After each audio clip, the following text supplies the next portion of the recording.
Bonjour et bienvenue. Aujourd'hui, on s'attaque à un défi immense. Comment cultiver durablement dans le Sahara? Hmm, On parle de sols souvent très sableux, qui retiennent mal l'eau, enfin qui la laissent filer comme des passoires, oui, c'est ça. et qui en plus peuvent vite se charger en sel quand on irrigue avec les eaux locales souvent un peu saumâtres. Un vrai casse-tête pour les agriculteurs, effectivement. Alors face à ça, il y a une solution connue, enfin une vieille connaissance, le gypse, ce sulfate de calcium qu'on utilise pour améliorer les sols. Le KSO4.2H2O, oui. Mais voilà, notre exploration du jour, elle se base sur une fiche stratégique du projet Agritech Sol de Green Incubator, et ça va bien plus loin. D'accord. On va pas juste parler d'épandre du gypse comme on fait traditionnellement. L'idée, c'est comment le rendre beaucoup plus efficace grâce à l'innovation. Réinventer son usage pour le contexte saharien, en somme. C'est exactement ça. Et c'est nécessaire parce que le gypse, bon, sur le papier, il a des atouts, hein. Il amène du calcium, le Ca2+, qui aide à améliorer la structure du sol, Oui, surtout les argiles, mais aussi un peu les sables. Et il combat l'excès de sodium, le Na+, qui est toxique pour les plantes et qui déstructure le sol. il prend sa place en quelque sorte. Exactement. Le calcium chasse le sodium, qui est ensuite lessivé, emporté par l'eau.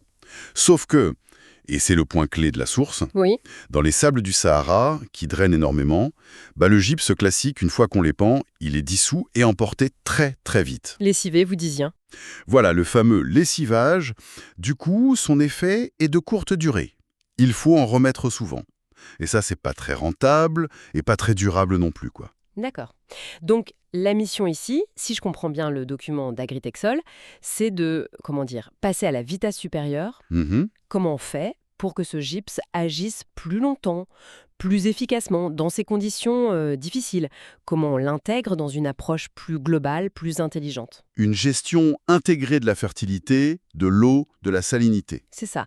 En gros, comment on transforme ce minéral qui paraît simple en une solution vraiment innovante et adaptée? C'est ce qu'on va essayer de décortiquer. Allons-y. Alors, première piste qui est explorée dans la fiche, améliorer le gypse lui-même, le rendre plus performant. Il y a une idée qui semble assez avancée, c'est les granulés enrichis. Ah oui, On prendrait la poudre de gypse et on la mélangerait avec de la matière organique, comme du compost ou du biochar, ce charbon végétal là. oui, exactement. L'intérêt, il est double, voire triple. D'abord, les sols sableux manquent cruellement de matière organique, d'humus, C'est leur principal défaut avec l'eau. précisément. Donc, en mélangeant gypse et compost ou biochar, on apporte en même temps le calcium du gypse et cette matière organique stable. D'accord. Et cette matière organique, elle va améliorer durablement la rétention d'eau, la rétention des nutriments et même la structure du sol en créant des agrégats. Le granulé devient un amendement tout en un. C'est une combinaison assez simple finalement, mais Elle est potentiellement très efficace dans ce contexte précis. Moins de travail aussi, un seul passage. ça paraît logique. Mais il y a une autre idée qui sonne plus high-tech, on dirait. Les capsules à libération lente.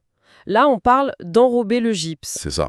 L'idée, c'est d'imaginer le gypse, la poudre de gypse, enfermée dans une petite bille, une capsule. Et l'enveloppe de cette capsule serait biodégradable. Fait à base de quoi, par exemple? Bah, la fiche mentionne des pistes comme l'amidon, le PLA, un plastique biosourcé, ou d'autres polymères naturels. Le but, c'est que cette enveloppe se dégrade très lentement dans le sol. Ah, pour le libérer petit à petit. Exactement. Au lieu d'avoir une dissolution rapide et un pic de concentration suivi d'un lessivage, on aurait une libération progressive du gypse au fil des semaines, voire des mois. Malin. Ça contre le lessivage, du coup. Directement. C'est conçu pour ça. Assurer une action prolongée avec une seule application. Un peu comme certaines gélules de médicaments à effet retardé, si on veut faire une comparaison. Je vois. Et alors, la fiche mentionne aussi quelque chose d'encore différent, le nanogypse. Là, on change carrément d'échelle. C'est quoi l'idée? Alors là, oui, on est dans le nanomonde. On parle de réduire la taille des particules de gypse à l'échelle nanométrique, c'est-à-dire incroyablement petite, quelques dizaines ou centaines de nanomètres. Minuscule. Et l'avantage espéré, ce serait quoi? L'hypothèse, parce que là, attention, on est vraiment encore au stade de la recherche, hein, c'est qu'en augmentant de façon phénoménale la surface de contact de ces particules avec le sol et l'eau, Oui. on pourrait accélérer très fortement sa dissolution et surtout sa réaction chimique dans le sol, celle où le calcium déplace le sodium. L'espoir, c'est d'avoir une action corrective beaucoup plus rapide. un effet choc, en quelque sorte. Plus rapide. Mais est-ce que ça ne risque pas d'être moins durable, justement? Si ça se dissout trop vite, ça part aussi vite, non? C'est exactement la question clé, et c'est pour ça qu'on en est au stade recherche. Il y a peut-être un compromis à trouver ou des usages différents. Par exemple? On pourrait imaginer le nanogypse pour une intervention rapide, pour détoxifier un sol très salin au départ, et puis ensuite utiliser les capsules à libération lente pour un entretien de fond sur les durées. D'accord, des stratégies combinées. Voilà. Ce qui est fascinant ici, c'est de voir qu'on envisage de jouer sur la structure même du matériau, à l'échelle macro, granulé, micro, capsule et nano, pour optimiser son comportement. Ok, donc on a des pistes pour améliorer le produit lui-même. Mais bon, si on a le meilleur gypse du monde, faut encore bien l'appliquer. Et là, la fiche aborde la gestion intelligente, la précision. On parle de fertigation au gypse. Qu'est-ce que ça veut dire? Alors, la fertigation, c'est une technique assez connue maintenant, surtout avec l'irrigation goutte à goutte qui est très utilisée au Sahara pour économiser l'eau. Oui, on apporte des engrais avec l'eau d'irrigation. C'est ça. Et l'idée, c'est de faire pareil avec le gypse. Au lieu de l'épandre en surface, à la main ou à la machine, on l'injecterait directement dans le système d'irrigation. Mais le gypse, c'est une poudre, non? Ça ne bouge pas les goutteurs? C'est une des difficultés techniques, oui. Il faut soit utiliser une forme de gypse très très fine, presque liquide, ou en suspension très stable, soit peut-être des formes plus solubles si elles existent. Mais l'avantage serait énorme. C'est-à-dire? Le gypse arriverait précisément là où il faut, au niveau des racines actives de la plante, en quantité contrôlée juste quand la plante reçoit de l'eau.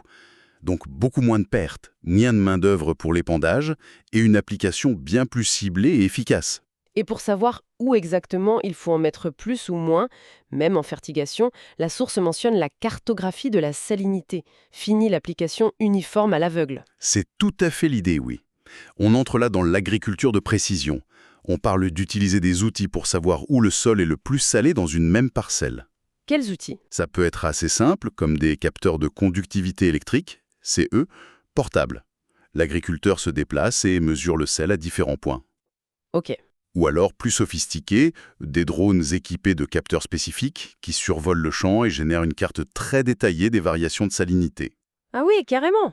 Avec cette carte, on peut ensuite moduler les apports de gypse, que ce soit par fertigation ou par épandage classique, mais ciblé pour en mettre davantage là où c'est vraiment nécessaire et moins, voire pas du tout, ailleurs. C'est de l'optimisation pure. Exactement.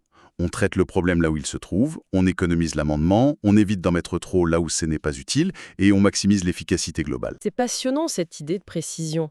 Mais alors, au-delà de la physique et de la chimie du gypse ou de son application, la fiche ouvre une autre porte, une autre frontière, celle du vivant, des biotechnologies.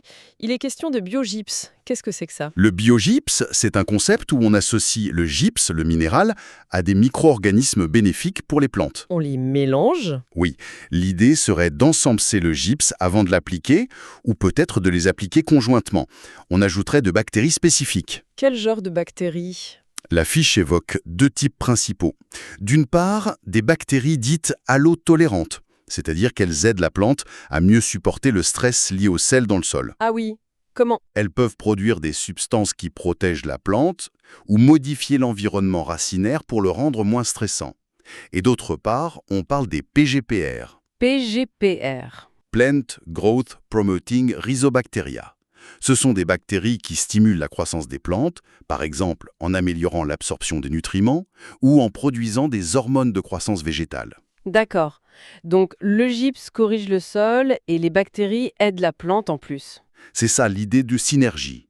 Une fois dans le sol, ces bactéries coloniseraient la rhizosphère, la zone autour des racines, et donneraient un coup de pouce supplémentaire à la plante pour affronter les conditions difficiles, en complément de l'effet du gypse.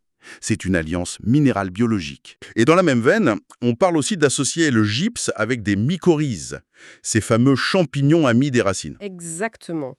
Les mycorhizes, ce sont ces champignons microscopiques qui vivent en symbiose avec la grande majorité des plantes. Ils forment un réseau de filaments très fins dans le sol, beaucoup plus fins que les racines.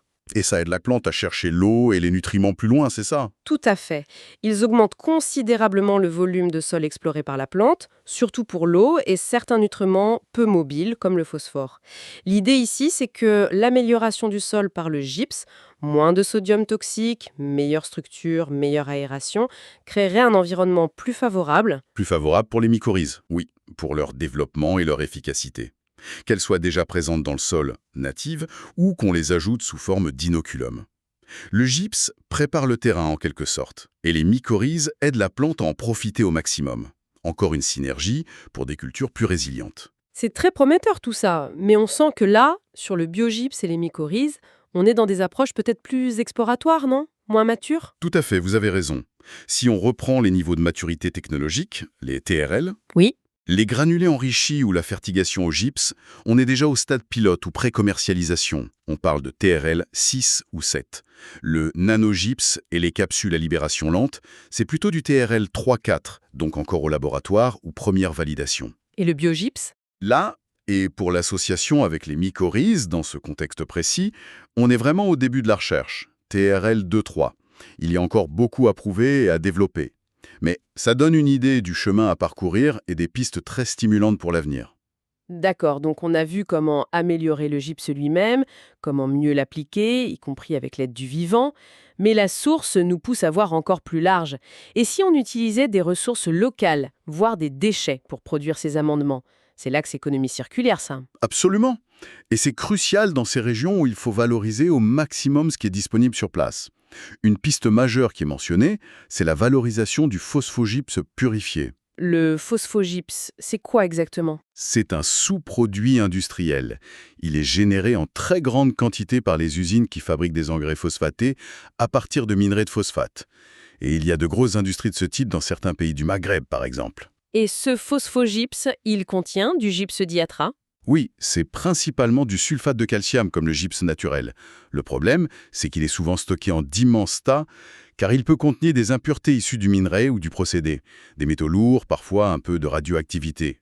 Ah oui, donc pas utilisable tel quel en agriculture. Pas sans précaution, non. Mais l'enjeu, et c'est là qu'est l'innovation, c'est de développer des procédés de purification qui soient efficaces et économiquement abordables.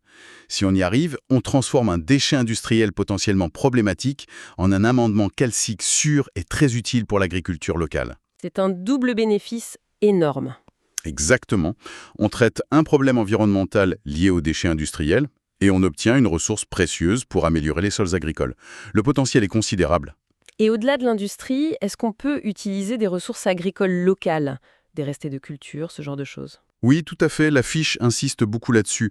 C'est l'idée de ne pas dépendre uniquement du gypse pur, mais de le combiner avec des coproduits agricoles disponibles sur place. Par exemple? On pense bien sûr aux résidus de la culture du palmier dattier, qui est emblématique du Sahara, les palmes sèches broyées, les fibres, les rachis, mais aussi les déchets de transformation des dattes ou d'autres biomasses locales qui sont souvent abondantes et peu ou mal valorisées. Et on les mélangerait avec le gypse. Oui, pour créer des sortes de bio-amendements faits maison, ou plutôt made in Sahara.